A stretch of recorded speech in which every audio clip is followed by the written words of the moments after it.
Magandang umaga mga bata. Magandang umaga po, teacher. Maaari po bang tumayo muna ang lahat para sa ating panalangin? Sa ngalan ng Ama, ng Anak, at ng Espiritu Santo. Amen. Ngayon, bago kayo umupo, pakipulot muna ng mga kalat sa ilalim ng inyong upuan at pakiayos ng mga upuan.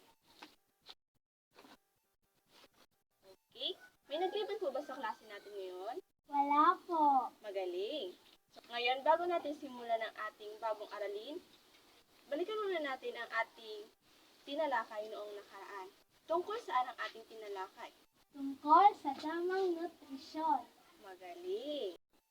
Ngayon, may ipapakita akong mga larawan at tutukuyin niyo kung ano ito. Anong nakikita niyo sa unang larawan? Mga prutas at gulay.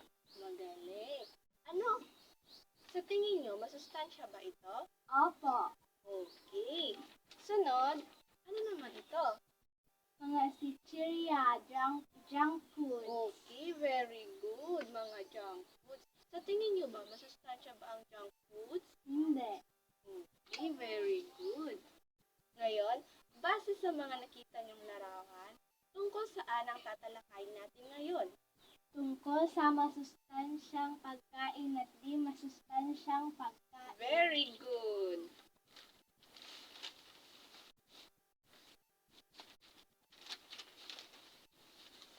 Ang tatalakayin natin ngayon ay tungkol sa masustansya at di masustansyang pagkain.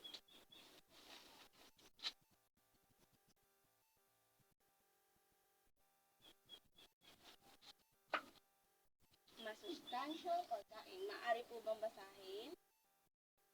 Ang masustansyang pagkain ay mahalaga para sa ating kalusugan at kabutihan. Magaling. At ito ang mga halimbawa ng masustansyang pagkain. Una ay prutas. Anong halimbawa ng mga prutas? Bayabas, Yan, very good. Meron tayong bayabas, mangga, ano ba? mansanas, Mansanas, yun. Pangalawa ay meron tayong gulay. Ano-ano naman ang mga halimbawa ng gulay? malunggay, Very good. Ano pa? talong, Talong, Kalabasa. kalabasan yan. Tapos, next is isda. Tapos, gatas at itlog. Ito yung mga masustansyang pagkain. Sunod ay di masustansyang pagkain. Maaari po bang basahin? Ito ang mga pagkain kadalasan ay mataas sa calories, fats,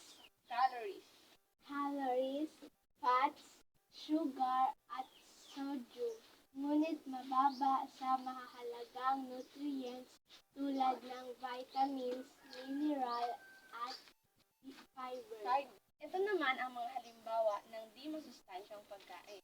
Una ay ang fast food. Ano ang mga fast foods? Yung mga madaling lutuin tulad ng Fried chicken, fried chicken. Okay, street foods, mga ganon, yung fishball, ganon. Pangalawa ay junk foods. Ano yung mga halimbawa ng junk foods? Chichirya, yung mga cracker, ganon. Next is candy at chocolate. Ito kasi mga matamis to. Tapos yung cake. Next is soft drinks. Tapos, hot dogs and sausage. Yun po yung hindi masustansyang pagkain. At ang di masustansyang pagkain, pag regular itong kinakain ng isang tao ay nagdudulot ng sakit.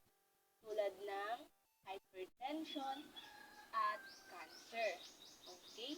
Naintindihan na po ba? Opo, Okay, kung naintindihan na, tungkol saan ang ating tinalakay ngayon? tungkol sa masustansyang pagkain at di masustansyang pagkain.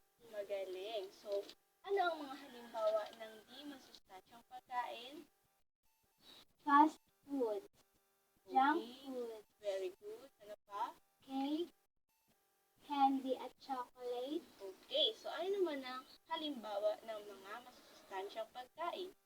prutas, Okay, gulay, next, isda, gatas,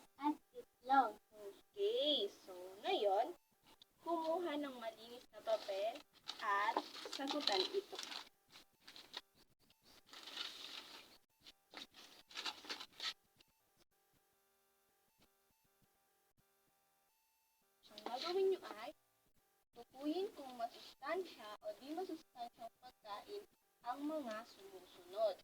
Una, hotdog. Ito ba ay masustansya o hindi? Pangalawa, mansanas, gatas, junk food, soft drink, saging, itlog, chocolate, isda, at bayabas. Naintindihan na po ba? Opo. Bibigyan ko kayo ng 5 minuto para gawin yan. Pwede na kayo magsimula.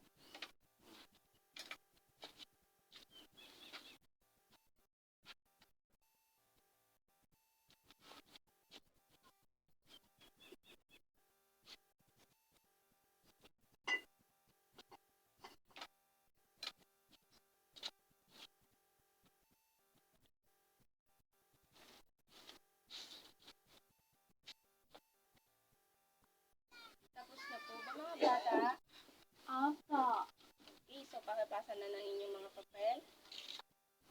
Okay, thank you. Ngayon, sagutan natin ang mga ito. Ano sa tingin nyo ang hotdog?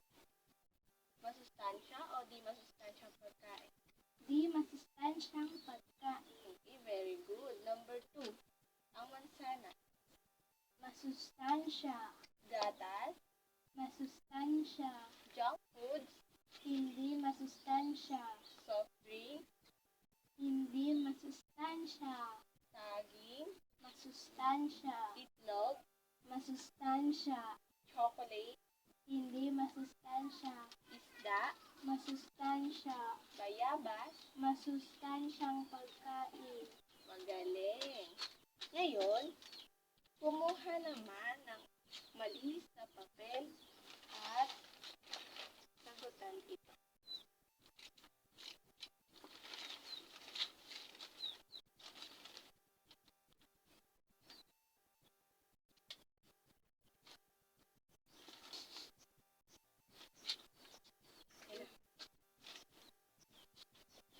Ngayon, ang gagawin nyo, isulat ang salitang tama kung nagpapakita ng pagkain masustansya at mali kung di masustansya ang pagkain. Halimbawa, si Josh ay kumain ng mansanas. Sa tingin nyo, ito ba ay nagpapakita ng pagkain ng masustansyang pagkain? Tama o mali? Isulat na po sa inyong papel. Bibigyan ko kayo ng 5 minuto para gawin yan. Maaari na kayong magsimula. Tapos na po ba mga bata? Opo. Pakipasa na po ng inyong mga papel. Maraming salamat. Ngayon, kunin ang inyong mga kwaderno at isulat ito sa takdang aralin.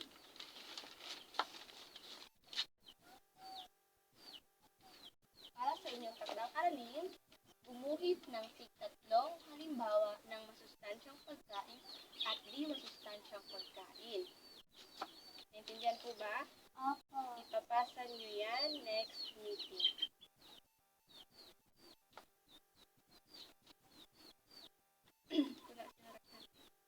Tapos na po mga bata. Opo. Okay, pakiayos na ng inyong mga kagamitan.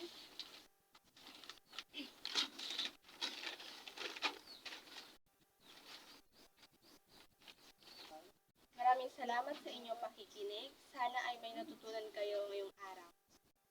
Goodbye, class! Goodbye, Mom.